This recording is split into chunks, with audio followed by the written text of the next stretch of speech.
Hello friends, ngasi su mayam gidamukta anau video pudun laksari video si yam toina thagatpadi ngamjadre masi gidamukta mayam warobiroi aina ngasi pujaragli video si akhoi gi yamna interesting oba video ama oigani haina khanjai laira ba habisi kana su pamba leite haitare ina khunba pamda ba kana leige ado laira ba si oiragli gi maram khara didmak lei haitare ado maram sing dugi marakta khara maru ba khara lokhotcharaga mayam khudon tamjage yumda sinnariba mingsen haitare mingsen si masi akai ba kitang crack chatpa khotpa sinaba dum yaubirangani ko masi yaringa sinnaruidabane masi yengba yari jibu dum sinakhi ke da gana khanba haitare madu yaringa tobiroidabane oduga mathangda khogi laikhitraba photo haitare laikhitraba se imung manungi photo obe ai marup mapangi photo nungsi jaba haitare ko madu photo obe ai nungsi dum thamge ai photo suna hapsage haibani singba imung manungi bu orbisu ai ko any photo se masi yaringai happy roidabane masina koigi fattaba haitare ko masi negative sense haitare masi leigani haijaba tare aduna mathangda koigi subject haitare ko subject se koi maya yaudaba maya kitang tekpa kitang nuaitaba nuaitaba sinaba yari jibonam sinaba je masi yaringai masi su tobi roidabane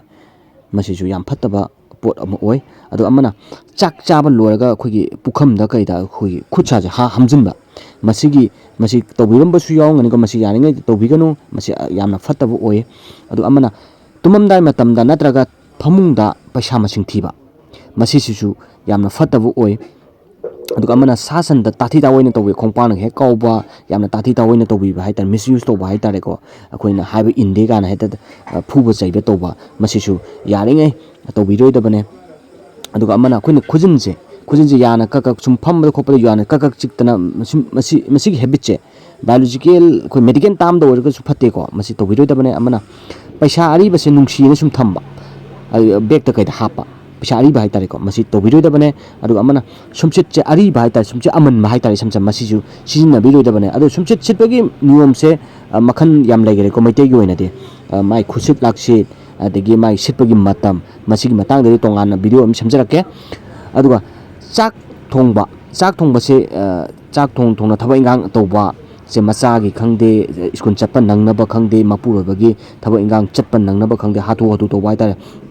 masi chak thongna thaba ingang ama akogi toba masi je yaringai tobiroidabane aduga khogi mapuroba ga leminary partner haitare masi ningai sangdanaba yam toina tawrba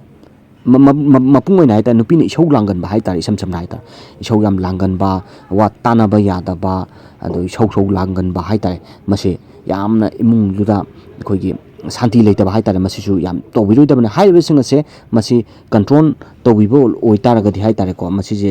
chanapa thap changak na chatpo oitara gadi imung do paisa tungba do oiduribane ba video su nungai bere like subscribe tobiramo matung tara ko do sunga video ko lena mu pudun lakchage